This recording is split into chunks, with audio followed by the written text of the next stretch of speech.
നമ്മൾ ലേറ്റസ്റ്റ് ആയിട്ട് നോക്കിക്കഴിഞ്ഞാൽ കുറേ നാളായിട്ടുണ്ടെങ്കിൽ ഇത് കണക്ക് രേണു സുധി അതോടെ തന്നെ സജിനയും ഉണ്ടെങ്കിൽ സോഷ്യൽ മീഡിയ ഇരുന്നിട്ട് എപ്പോൾ നോക്കിയാലും ഉണ്ടെങ്കിൽ ബിഷപ്പിനെ കുറിച്ച് കുറ്റം പറച്ചിൽ മാത്രമേ ഉള്ളായിരുന്നു. ഒരുപാട് പേര് പറഞ്ഞതാണ് ഇവർക്കൊരു നന്ദിയില്ലെന്നത് ഇങ്ങനെയൊക്കെ കാണിക്കുന്നതെന്നുള്ള രീതിയിലൊക്കെ. അതേ സമയത്തുണ്ടായി അതിന് മറുപടി എന്നുള്ള രീതിയിൽ ഇത് കണക്കൊണ്ട് ഈ ബിഷപ്പ് ഓരോരോ ഇൻ്റർവ്യൂസിൽ വന്നിരുന്ന് ഇതിനെപ്പറ്റി പറയുന്നുണ്ടായിരുന്നു. ആ സമയത്താണ് ഒരുപാട് പേര് പറഞ്ഞിരുന്നത് ഇത് കണക്കുണ്ടെങ്കിൽ ആ പുരയുടെ ഉണ്ടെങ്കിൽ തിരിച്ചു വാങ്ങണമെന്നുള്ള രീതിയിൽ. അങ്ങനെ അവസാനം ഉണ്ടെങ്കിൽ ഈ ബിഷപ്പ് ആ തീരുമാനം എടുത്തിരിക്കുകയാണ്. ഇവർക്കൊരു നോട്ടീസ് അയച്ചിട്ടുണ്ട്.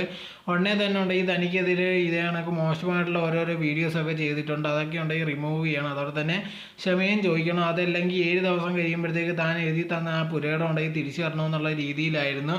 എന്തായിരുന്നാലും ശരി, ഉടനെ തന്നെ ഇപ്പോൾ പണി കിട്ടാൻ പോകുന്നുള്ളത് ഒരു ഉറപ്പായിട്ടുള്ളൊരു കാര്യമായിരുന്നു. ഇത്ര നാൾ നോക്കിക്കഴിഞ്ഞപ്പോൾ രേണു സുധി പലവട്ടം പറഞ്ഞിട്ടുള്ളത് താൻ എപ്പോൾ വേണമെങ്കിലും ആ വീട്ടിൽ നിന്നോ അല്ലെങ്കിൽ അവിടുന്ന് ഇറങ്ങി കൊടുക്കാനൊക്കെ തയ്യാറാണ്, തനിക്കൊരു പ്രശ്നമൊന്നും ഇല്ലെന്നുള്ള രീതിയിലായിരുന്നു പറഞ്ഞിരുന്നത്. എവിടെ നിന്നൊക്കെ സ്വത്തുണ്ട് അല്ലെങ്കിൽ പണം ഉണ്ടെന്നുള്ള രീതിയിലാണ് പറഞ്ഞിരിക്കുന്നത്.